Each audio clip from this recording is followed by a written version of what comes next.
Today we discuss about the plastic design. What is plastic design and what is the importance of plastic design? Okay, so let's start with definition. Plastic design. Plastic design is an aspect of the limit state design in which structural usefulness is increased up to plastic strength और ultimate load carrying capacity. इसका मतलब क्या है कि plastic design में हम लोग क्या करते हैं, जो हमारा स्टील स्ट्रक्चर होता है उसको इस प्रकार से डिज़ाइन करते हैं कि उसका जो लोड कैरिंग कैपेसिटी होती है, ठीक है, वो यील्ड स्ट्रेंथ से बढ़कर कहाँ तक पहुँच जाती है, अल्टीमेट लोड तक। ठीक है, तो अगला जो हम लोग इम्पोर्टेंट टॉपिक देखेंगे वो क्या है, एम फाई कर्व या फिर मोमेंट कर्वेचर कर्व, या फिर क्या है, M theta moment rotation curve. Basically दोनों का जो ग्राफ होता है वो सेम होता है, एम फाई या फिर एम थीटा, दोनों का जो ग्राफ होता है वो सेम होता है। इसका जो ग्राफ होता है ये इस टाइप से होता है। ठीक है, तो जब भी हम किसी चीज़ का ग्राफ खींचते हैं तो वहाँ पर बात आती है स्लोप की। ठीक है, तो स्लोप इसका हम लोग कैसे निकालेंगे, तो यहाँ पर जो वाई एक्सिस होता है वो क्या दर्शा रहा है, एम, जो एक्स एक्सिस है वो क्या दर्शा रहा है, फाई या फिर थीटा या फिर कर्वेचर या रोटेशन। ठीक है, तो इसका हम लोग जो है वो क्या करेंगे, इसका स्लोप कैसे फाइंड आउट करेंगे। ठीक है, तो हम लोग क्या करेंगे, हम लोग देखे थे मॉस में। ठीक है, क्या देखे थे, एम एक रिलेशन पढ़े थे बेंडिंग मोमेंट में, M by I is equal to क्या पढ़े थे, ई बाई आर। ठीक है, तो इसको हम लोग क्या लिख सकते हैं, ई को इधर पक्षांतर कर देते हैं तो क्या हो जाएगा, M by E I is equal to क्या हो जाएगा, 1/r। ठीक है, तो ये जो 1/r होता है, ठीक है, ये जो 1/r होता है इसी को हम लोग बोलते हैं कर्वेचर। ठीक है, तो ये क्या हो जाएगा, M by E I is equal to क्या हो जाएगा, फाई।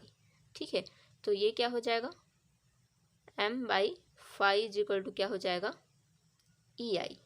ठीक है, तो यही क्या हो जाएगा, ये जो ई आई है इसको क्या बोलते हैं, फ्लेक्सुरल रिजिडिटी। ई आई को क्या बोलते हो, फ्लेक्सुरल रिजिडिटी। जैसा कि मैथ्स में हम लोग पढ़ते हैं तो उसमें क्या होता है, किसी भी चीज़ का स्लोप क्या होता है, जैसे y और x के बीच में हम लोग जब ग्राफ खींचते हैं तो उसका जो स्लोप होता है y बाई एक्स होता है। ठीक है, तो यहाँ पर क्या है, y के बदले में यहाँ पर क्या है, y एक्सिस में कौन है, m है, x एक्सिस में क्या है, फाई या फिर थीटा, तो यहाँ पर m बाई थीटा, तो ये क्या चीज़ दर्शा रहा है, स्लोप। तो m by theta is equal to क्या आया है, ई आई। ठीक है, तो जब भी हम लोग m बाई फाई के बीच में ग्राफ खींचेंगे तो उसका जो स्लोप होगा, ठीक है, स्लोप होगा वो क्या दर्शाए, क्या होगा, ई आई। ठीक है, जिसको हम लोग क्या बोलते हैं, फ्लेक्सुरल रिजिडिटी। ठीक है, वैसे ही फाई और थीटा में क्या रिलेशन होता है, तो जो फाई होता है, ठीक है, तो ये क्या हो जाएगा, फाई इज इक्वल टू क्या होता है, थीटा बाई के, तो क्या के कहाँ चला जाएगा, ऊपर, तो ये क्या हो जाएगा, ई आई।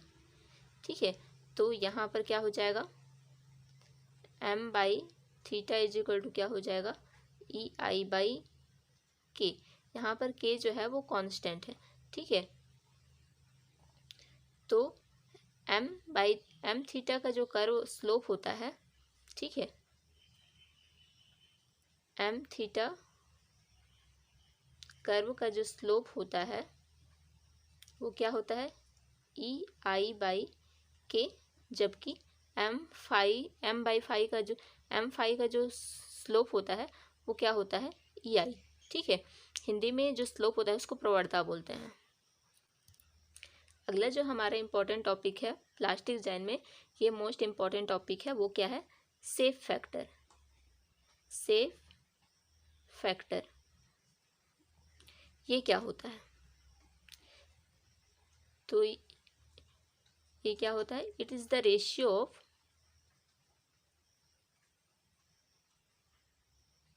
Ratio of plastic movement to yield movement, plastic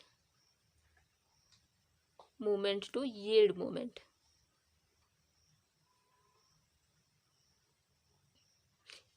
it is denoted by S. इसको हम लोग किस चीज़ से दर्शाते हैं, एस। इसको फॉर्मूले के रूप में लिखेंगे तो हमारा क्या हो जाएगा, एम पी बाई ये एम वाई। ठीक है, ये एम पी प्लास्टिक मूवमेंट, ये एम वाई क्या होता है, यील्ड मूवमेंट। ठीक है, तो एम पी इसको किस, इसका फॉर्मूला क्या होता है, एफ वाई ये जेड पी। ठीक है, F Y yield stress of steel. ठीक है, और ये जेड पी क्या होता है, प्लास्टिक सेक्शन मॉड्यूलस। यहाँ पर एम वाई क्या हो जाएगा, एफ वाई, और ये Z E plastic section modulus Z P, और जेड ई क्या है, इलास्टिक सेक्शन मॉड्यूलस। ठीक है, तो ये सेफ फैक्टर का इम्पोर्टेंट क्या है, इम्पोर्टेंस क्या है, जो सेफ फैक्टर जितना ज़्यादा होगा, सेफ फैक्टर जितना ज़्यादा होगा उतना ही जो हमारा मेंबर होगा उतना ही ज़्यादा डक्टाइल होगा। इसका मतलब क्या है कि जो भी हमारा मेंबर होगा, जो भी हमारा मेंबर होगा वो जब भी हमारा फेलर कंडीशन पे, जब भी वो फेल होगा तो हम डिफ्लेक्शन अधिक देगा। ठीक है, इसको क्या लिख सकते हैं,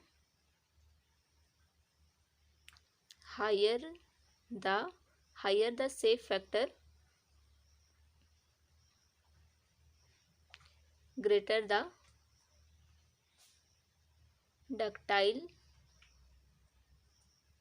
ऑफ सेक्शन। ओके, तो यहाँ पर हम लोग क्या देखते हैं, जैसे कुछ सेफ हैं, ये जो सेफ फैक्टर होता है वो हमारा किस जो मेंबर का जो सेक्शन होता है उस पर डिपेंड करता है कि वो रेक्टेंगल है, ट्रायंगल है, डायमंड है, इस टाइप से। ठीक है, तो जो रेक्टेंगल, तो यहाँ पर हम लोग क्या देखेंगे, सेफ फैक्टर वेरियस शेप की।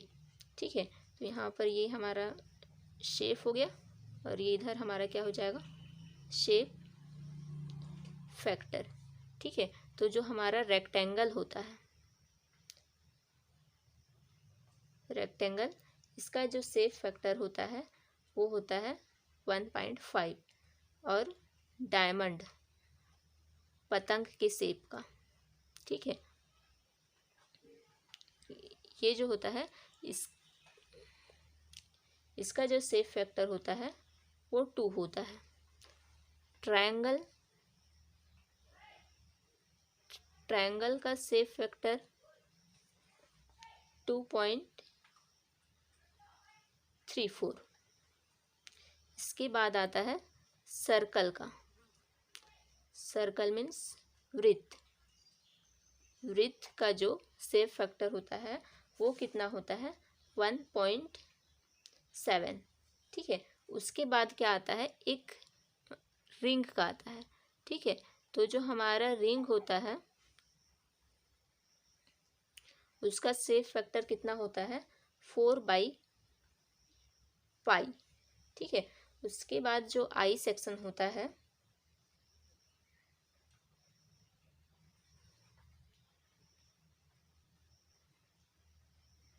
उसका सेफ फैक्टर कितना होता है,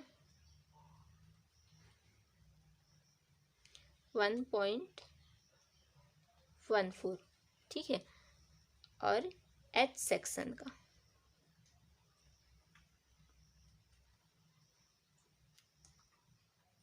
एच सेक्शन का जो हमारा सेफ फैक्टर होता है वो कितना होता है, 1.5।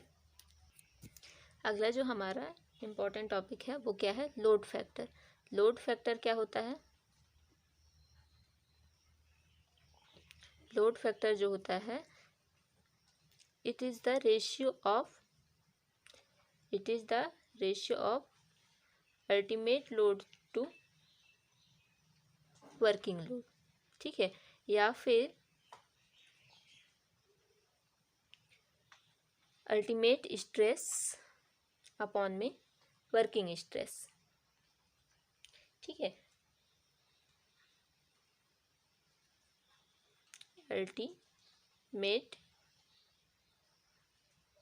स्ट्रेस अपॉन में क्या होता है, परमिसिबल स्ट्रेस या फिर working stress.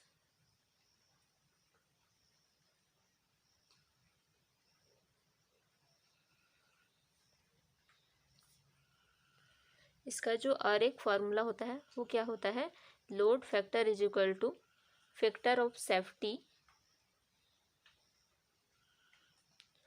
Factor of safety into क्या होता है, सेफ फैक्टर।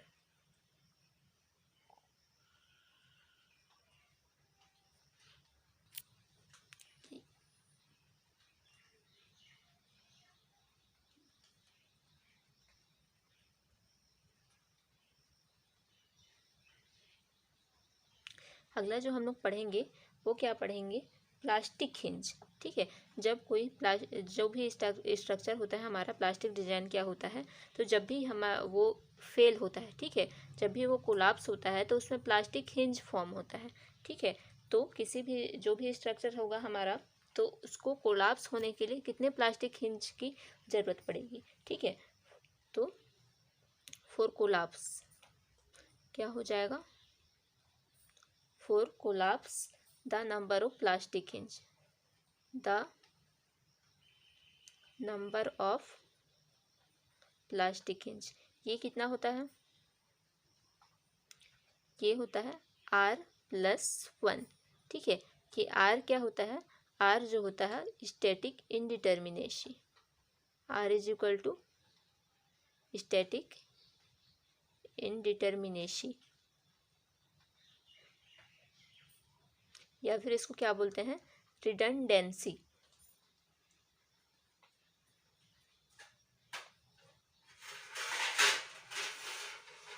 तो ये हो गया।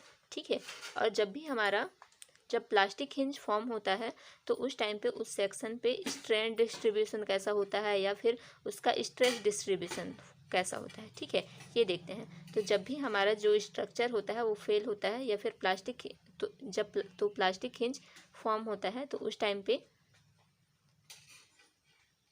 स्ट्रेन डिस्ट्रीब्यूशन कैसा होता है, एट द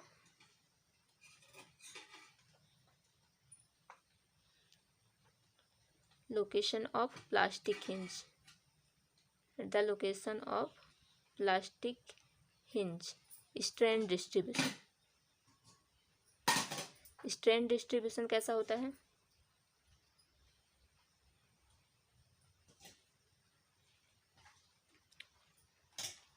ये लीनियर होता है।